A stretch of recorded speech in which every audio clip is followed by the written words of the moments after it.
pjnet.tv, Part 2, 9:30.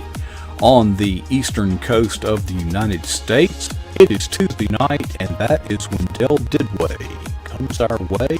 We are running his custom bumper right now, and we are streaming on 9 social media platforms. We are recording. We have a background ready and waiting. We've got Dell waiting. We'll switch to Studio 8 in 5, 4, 3, 2, 1.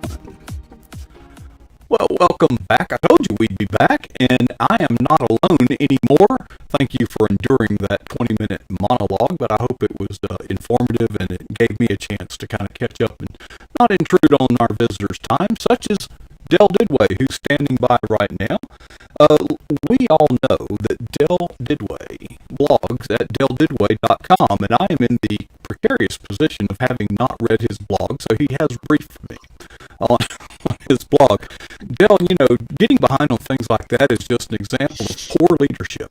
Leaders have to be prepared. Most of the time they have to be prepared, but sometimes they have to be able to adjust, right? To be able to go on the fly. So right, to improvise. Yes, to be agile, to be impromptu is always a good word. Your blog on leadership covers many topics. I'm really excited about the topic, and you got the inspiration from your, I want to say good friend, but certainly a former student of yours, under your tutelage. Zach Veach runs in the Indy 500, and he was, in fact, a leader for several laps. Yeah, I was real thrilled with him, man. And despite my coaching abilities, he turned out pretty good a long time ago. So it was sad for me not to be there. It's the first time I haven't been there since Zach started running in the 500. So I was kind of disappointed we couldn't get to go. A lot of my other media friends weren't there, and if you were able to see any of it, it was a sad spectacle because they showed the stands and there was 0 people in the stands running, the greatest spectacle in racing without fans, but they made sure that they assured us we'll be able to be back there next year. So hopefully, we'll get to experience that again in May, in the month of May. But yeah, Zach actually, he races for Andretti. Andretti Autosport, one of the biggest names in racing, period. Even if you don't follow racing, you know the Andretti name. And one of Zach's goals, he said prior to the race, was obviously if he wants to win, everybody wants to win because they're not, if they're there, they want to win the race. But you have other goals too. You have other things you want to accomplish, and one of the things he wanted to accomplish was he wanted to lead.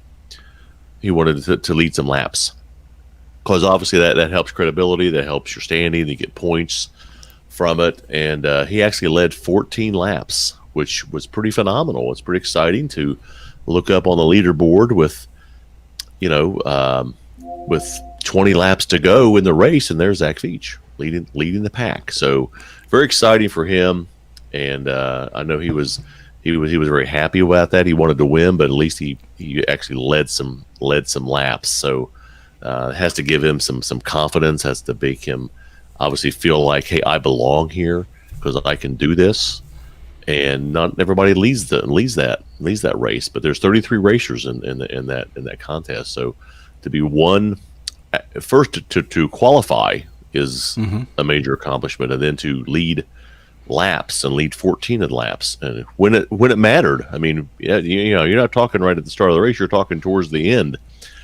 And he led on laps 171 to 185 of 200 laps. So he was there with 15 laps to go. He's in the hunt, and that's what it's about. So we talk about being a leader, what it takes to be a leader, because I was kind of struggling with what I was going to write about, and that kind of hit me when I was cutting grass. Actually, I do a lot of thinking when I cut grass.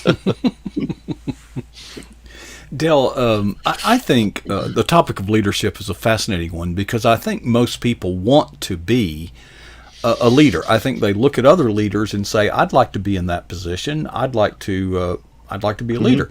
What they don't know is the cost that is paid for leadership. And I'm going to start it off. I'm going to kick it off.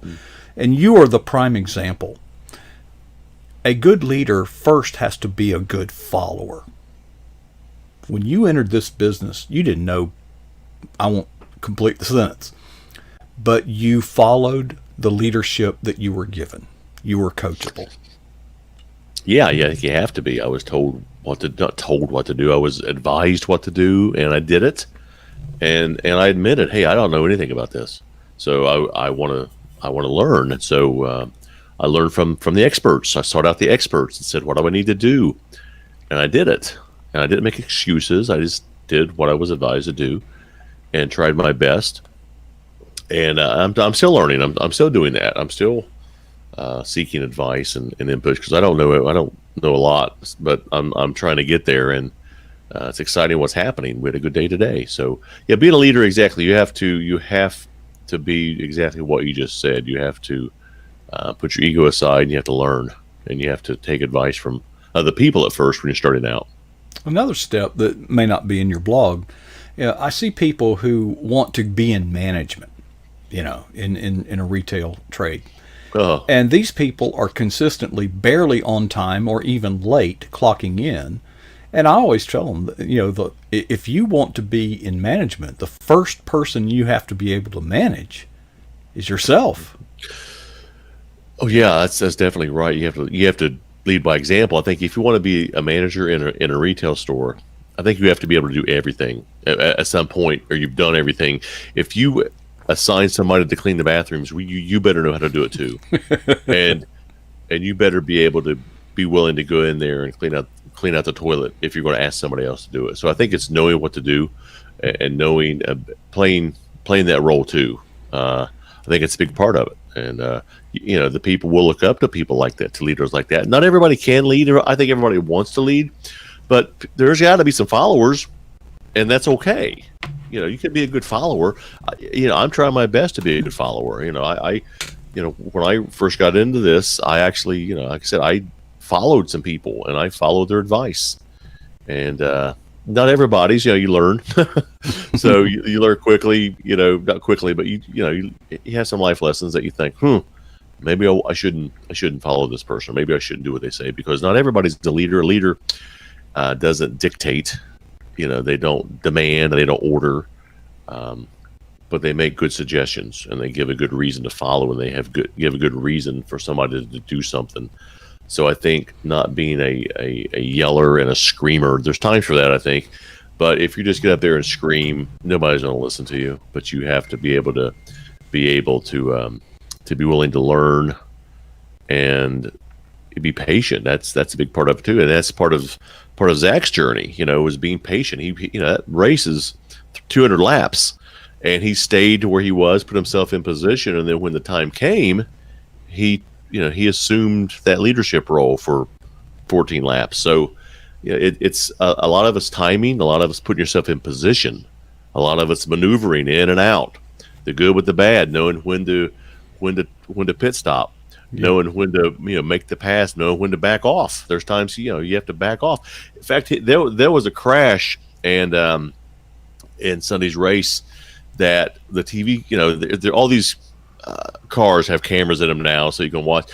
And they showed Zach's car, and they were showing from Zach's viewpoint that crash, and it was right in front of him, and it was a pretty wicked crash, and so you see the car spin right in front of him and the smoke, and then Zach goes over to his right and goes right around it. So he had to maneuver around. He saw the danger and got away from the danger. Sometimes that's not always the case. I mean, last year he ran right into a 5-car crash. So there's times when you can't avoid it. So last year he was in a crash. Comes back this year. So it's resilience is also a good part of a leader. I've heard this one said. It really struck me. Train them well enough they could work anywhere. Treat them well enough that they don't. Yeah, exactly. And of course, there's that one old saying: if I can get it right, they don't care how much you know until they know how much you care. Mm-hmm. So I think it's a good one. Again, if you're just up there screaming and you don't really show any compassion towards somebody, then they won't want to work for you. But if you get down in the trenches with them and you're with them, I think they appreciate that, and they'll do something for you. But again, not everybody can be a leader. I think people do want to lead, and I think people have aspects of their life that they can be a leader. But that's what a lot of my books kind of gear towards. Devotions. I mean, I want everybody to read them, but I particularly want men and young men to read these, because a lot of them has to do with leading your home and leading your family, and it doesn't mean that there's a single mom out there who does that. So, but that was probably 60% of the main focus of my books are towards men, but that's not always the case. So I want everybody to read them and hopefully be inspired. But that's what I'm going towards. Is a lot of the messages are towards men to be a leader and to lead your family. Well, and leading with compassion, like you said, doing those other tasks earns the respect of those. Yeah. When you call them to do it, you've already done it. But then there's leaders that I observe, they're what I call crack whip leadership. In other words, they're always threatening consequences. Yeah. We've got to get this. And it reminds me of the coach that says, he gets all mad and says, we got to put some points on the board. Well, duh. Yeah. That's not coaching. Coaching is saying, folks, we are behind. However, we can still win this game. Here's what we're going to do. And you call a play. And you lead. Yeah, you have to have a plan. Most of the time, you have to have a plan. And even in the race, there's a strategy. There's a strategy that a lot of these the crew will plan out days in advance when they plan to make a pit stop. When they planned it, it's calculated. On certain laps, and when are they all going to? Because you'll see them all kind of pit at the same time because they have the same strategy. They have the same gas tank. Sometimes people roll the dice and they'll gamble, and I think sometimes a good leader has to gamble. Sometimes you have to take your shot and think outside the box sometimes and do something out of the ordinary that might give you that edge. So there are times that happens. I know one year I wasn't there, but there was a driver leading the race on the last lap, and he literally ran out of gas and coasted to the finish line, but did not win. But he was leading and coasted through, and they miscalculated. So that happens. Or they gambled. They gambled. There's nothing wrong with that. Some things I notice in poor coaching is, now they have these press conferences after the game, and a good coach after losing a game will do several things. Okay, first of all, they will commend their opponent. Now think about that. One, that's showing respect, but it's also strategically a good idea. Think about it for a moment. Well, we just got beat. That other team, they are so sorry. Well, you got beat by a sorry team? Really? You must be even worse. No, I would say, wow, what a fantastic squad. How well I would compliment them in every way, because if I'm going to get beat, I'm going to get beat by somebody good. But most importantly, if you are a leader, you have to accept responsibility for everything that happens under your command. Well, that was one of the things Zach did after the race. A few hours after the race, he put out a tweet congratulating the winner. And, which was, it shows good sportsmanship and shows that he respects that person, and that, in due time, hopefully he'll get there too. So, yeah, exactly. Recognizing your opponent. Now, there's sometimes that doesn't happen because of the heat of the battle, or they think they may have got cheated or something like that. But in this day and age, that's really come a long way, because 10, 15 years ago, you didn't hear that. You didn't hear other players or coaches complimenting the other teams. So I think it's come a long way in the last 10 years. So, and that's refreshing too at times, because you do like to hear that. Sometimes it's canned and you can tell, but I think for the most part it is genuine, because but there's that old adage, the coaches of old used to just blame themselves. Well, we beat ourselves today, and I guess I was sick and tired of hearing that excuse. There's things just like, for example, in a basketball game, if a team loses by one, and they complain and gripe, but if they go back and look at the stats and they missed 17 free throws, then basically it was their fault. It wasn't the other. It was their fault for not hitting their free throws.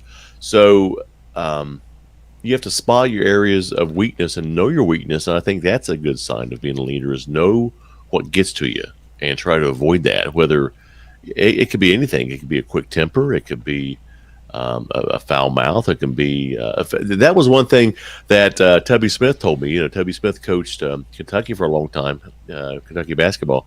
I was out at the Final Four and was talking to Tubby because he does have a good reputation, a good clean reputation. And I said, Coach, what's one of the things you got to work on? He goes, my mouth. He goes, my mouth. Sometimes I'll be in the heat of the battle and I'll let something fly. Yeah.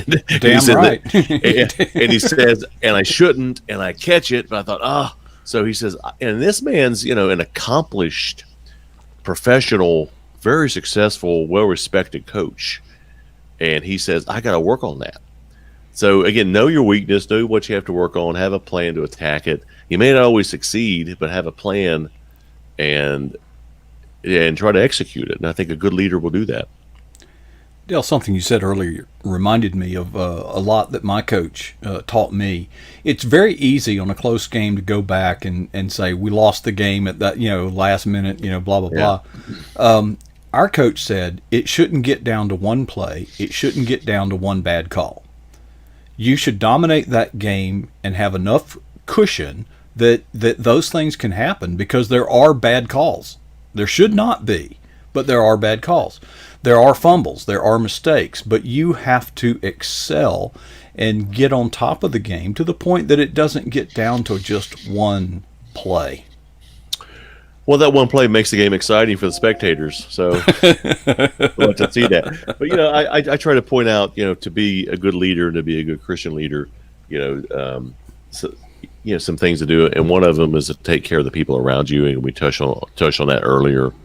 And don't be afraid of losing. Sometimes we're afraid to lose, and losing is a part of life. We're going to lose more than we win. So if you're not afraid to lose, then I think you're setting yourself up to be a good position to cherish those wins and to learn from your mistakes. So just don't repeat the same mistake. So Dale, losing is not the opposite of winning. Right. Quitting is. Right. Now, exactly. I will say this.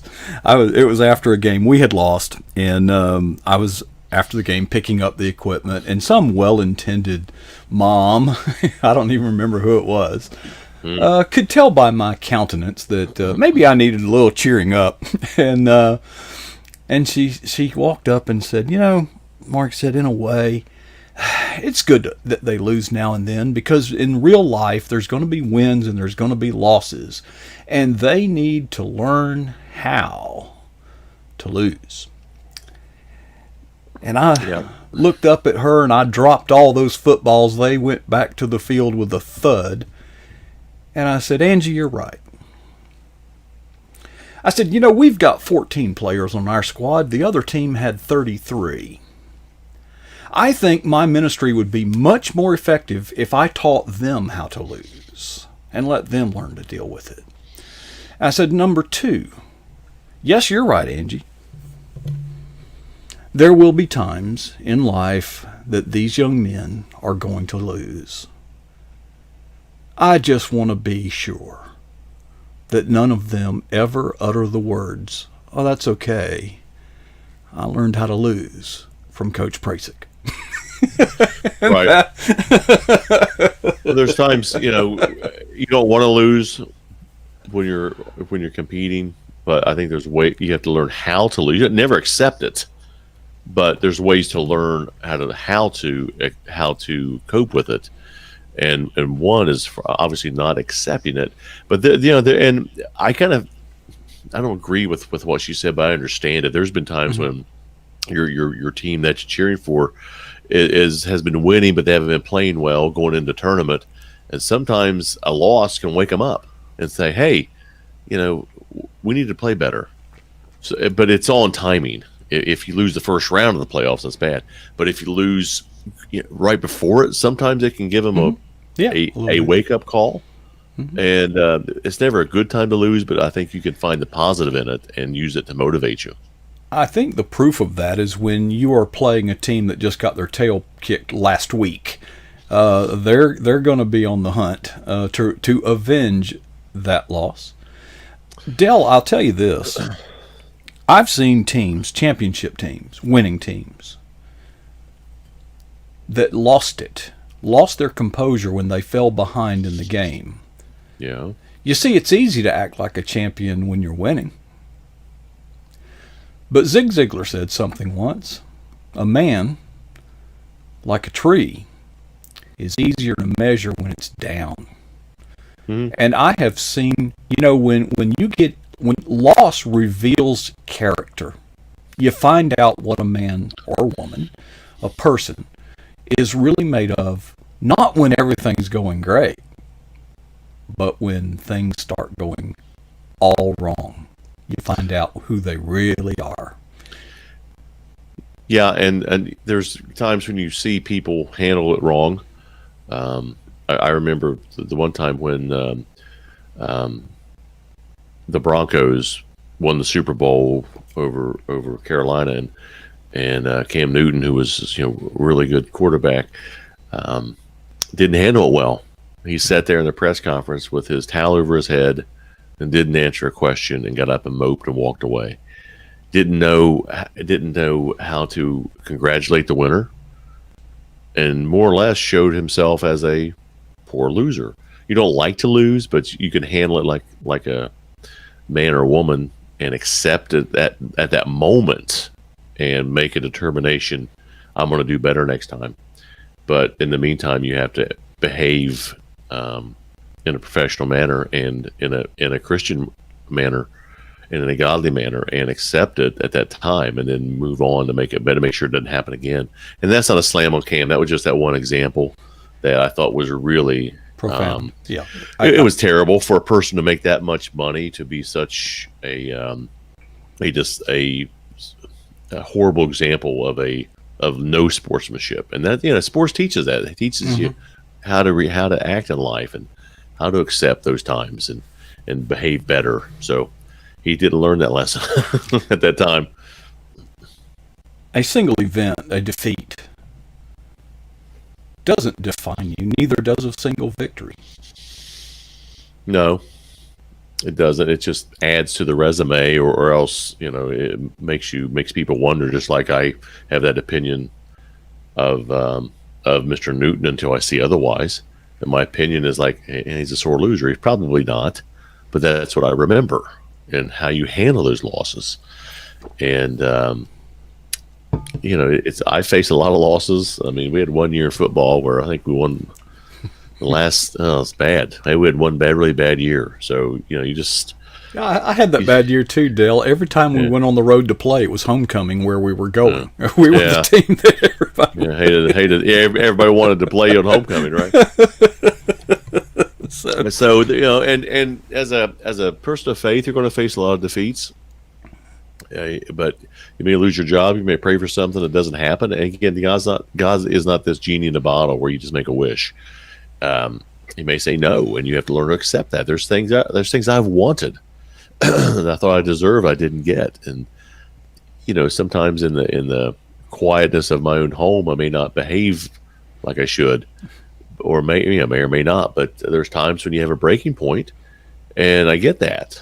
But you don't want people to see that, and you don't want God to see that. So you just got to try your best and learn from it and be a leader and rise up. A good leader will rise up after a defeat and play better and learn.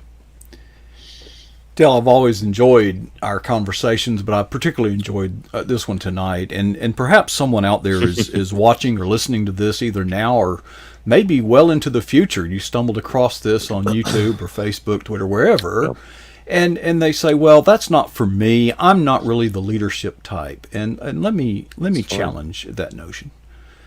You are being watched. If you're a father, you are a leader. If you are working with others, others are observing. So I don't think you can cop out and say, I'm not the leadership type. Well, maybe perhaps you don't intend to lead legions of people in a managerial capacity. But do not ever think that you are not an example that is being watched. If you are professing to be a Christian, you are going to be held to a higher standard than the rest of the world. Because just the slightest off-color joke that would be perfectly fine coming from anyone else all of a sudden you are now reflecting the character of all of us. And you are casting a bad example. So keep in mind that even if you don't perceive or don't even want, have a desire to be a leader, that you should desire to be a good example to all those who observe you. Yeah, there was a pretty famous sportscaster this past week had a rough day, and he said something on the air. When he thought he was at, they were coming off a commercial break, and he thought they were still a commercial, and said, something pretty derogatory, and 3 seconds has basically ruined this person's career. He was dropped out of the NFL the next day. Mm-hmm. Probably I think I know what you're talking about. Yeah. So 3 seconds of saying the wrong thing at the wrong time to the wrong people can cost you. So it was thoughtless, and I feel sorry because I think I know who you're talking about. Yeah, great family tradition. Good, I met him. Good man. Good guy. I've met him numerous times. Yeah, and good sportscaster. But an excellent caster. But he's done. Probably going to be done forever. Yeah, because of poor judgment. And that's like one of the chapters in my book, Buckeye Believer. I talk about Woody Hayes, who is a renowned winner, but a lot of folks today say, "What do you think of Woody Hayes?" Oh, he's the guy that punched the player, and the cameraman. Well, no, he didn't punch the cameraman. He punched the player. He hit the player in the throat, in the neck, and that was caught on television. So, that one moment. So the lesson in that is don't watch what you do, because somebody's watching you all the time. I mean, especially in today's day and age, everybody has a camera. Mm-hmm. General Patton, an excellent leader by any measure. What do most people remember about that? Well, he about lost his career. Yeah. Because and in context, Del, one of the things that I try to keep in mind is, if you talk long enough and say enough words, you are going to offend somebody. I mean, I could sit here and talk about, baseball, apple pie, and Chevrolet. And somebody would say, well, my mother choked on a piece of apple pie and it killed her. And I don't appreciate it. If you say enough things, there's a difference between somebody's sensitivities and not guarding your own heart and your own words. It's hard, to be honest. Well, it is. And and this Friday I'll be broadcasting high school football, and I don't want to make that mistake. I don't think I would ever say that. But there's, we did it last year. Every time we were off the air, every time we go to commercial, I take my headphones off every time, because I'm not going to say something like that, but I could belch, I could sneeze, I could something. But so I always take my headsets off at commercial break, and then. We have a little signal that says when we're back on, so I put it back on. I don't want that opportunity. Even though there's only 5 people listening, I don't want to take that chance. It's kind of like PJ Net. Yeah, we have 7 out there. So. No, I appreciate everybody being on. I appreciate everybody taking their time and joining and listening in. Del, I always enjoy conversing with you, and I appreciate you blogging on the topic of leadership, because it's needed. And, leadership comes right after maturity. So if you would, try to do one on maturity next week, because you can't, they don't get it. Anyway, Del, always uplifting, always, something okay, I see what happened. Yeah. Anyway. All right, Del, interesting. We'll see you next week. Look forward to that. Thanks for sharing, and great conversation. Always enjoy it. Appreciate you, brother. Thanks, Coach. See you. Midway right here on pjnet.tv. What a great time I'm the luckiest guy in the world.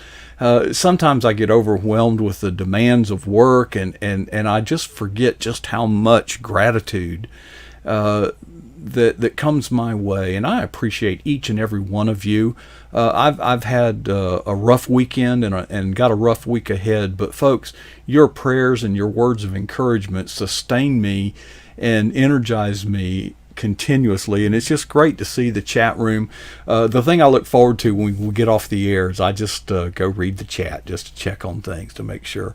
And it's always encouraging to know that you all are being, not only are you being blessed, but you are blessing others in that fellowship. Well, folks, we're going to wrap it up for tonight, and we'll be back tomorrow night. I've got a lot to do between now and then and the rest of the week, but no matter what, anytime I have an opportunity to address the public, no matter the topic, I always end with 2 questions, which are in fact a challenge. Number 1, what is the boldest thing you've ever done for Jesus Christ? And then number 2, when was that?